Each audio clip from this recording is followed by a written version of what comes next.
Well, he's paying pretty close attention to the action, Mark. That is team boss Ross Stone. Can he do it, do you think? I reckon he can. Yeah, only a couple of minutes and we'll find out. He's not giving much away, is he? This is the most difficult time for the drivers. The ritual they run through in terms of preparing the car for the hot lap. Some drivers prefer to use a lot of front brake to try and get some heat soak through the rims and into the tyre. Other drivers like to weave backwards and forwards.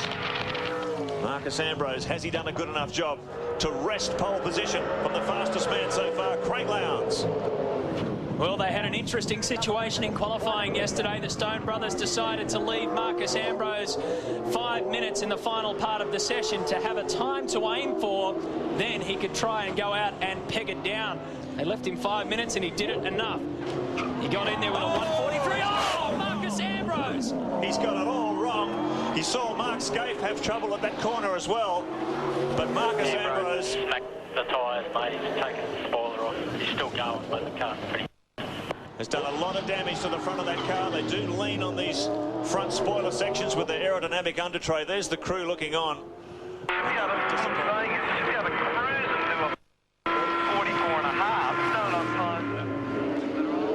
They will just not believe that back in the Stone brothers racing pit. Hands in their heads, and Marcus Ambrose, who's been so good throughout the shootout. There's Ross Ambrose, Marcus's father, looking on, and look at that massive brake lock-up. He's going to go right onto this corner, almost up the escape road. Indication of just how much these cars rely on that aerodynamic downforce, particularly under brakes. Because without that grip there, that front wheel just broke loose. So he's got a big flat spot on the tyre as well, a massive barbecue on the approach to that turn. So this has not been the lap that Marcus Ambrose was hoping for. And certainly the Ford fans around the track and around the country, they'll be very disappointed. Just goes to show, though, the pressure. This man just done 17 rounds of the V8 series. He really is a relative rookie to those drivers around him. And he paid a very heavy price there as he came into the flip-flop section. I think I heard him also say on the radio, Mark, that trying to get inside 144 with cold tyres around this track is downright near impossible. This is the part that ripped it all apart for Marcus. Just missed the corner completely, and he just can't get the nose of the car to come in up on the curb and then pow into the tyre marker. Fortunately managed to gather it up before it ricocheted off into the concrete wall. Hasn't he? And that was the end of his run. He's 14th grid position now. This is what it looked like from Ambrose. Bang. So it just goes to show there is no room for error around this place, and just how finely these blokes are threading the needle. 1,350 kilogram monsters. Let's have a look at this on the Nintendo replay again. He had it all locked up, missed the apex, tried to get the car to turn, but it all happens in a fraction of a second, right up on two wheels. Marcus Ambrose, lucky, I guess, to get away with that amount of damage on a track known for its brutality on cars. Well, Ross Stone, that is heartbreaking stuff, because he has literally been in the zone all weekend, hasn't he? Yeah, he has, but, you know, that's the business. We were giving it a big go, you know, and that's what happens sometimes.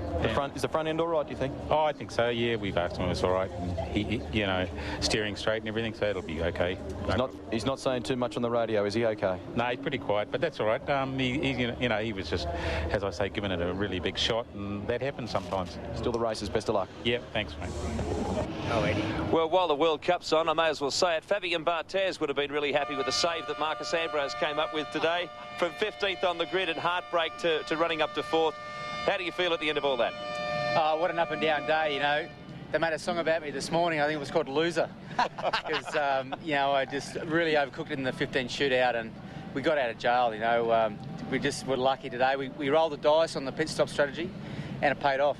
And now, of course, you've got to think about starting from well down the grid tomorrow, having fought your way back up to the top few. Have you seen this, Marcus? No, I haven't seen that. I don't want to look, but I can see a lot of Armco and a lot of concrete. But, you know, that's what happens when you give it a go, too. And we've been fast all weekend, and you're on the limit in this place. Every corner, it's will I make it the other side? And in the 15 shootout, I didn't.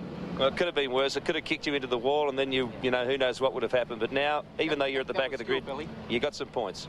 Yeah, that was skill to keep it off the wall. Well done, mate.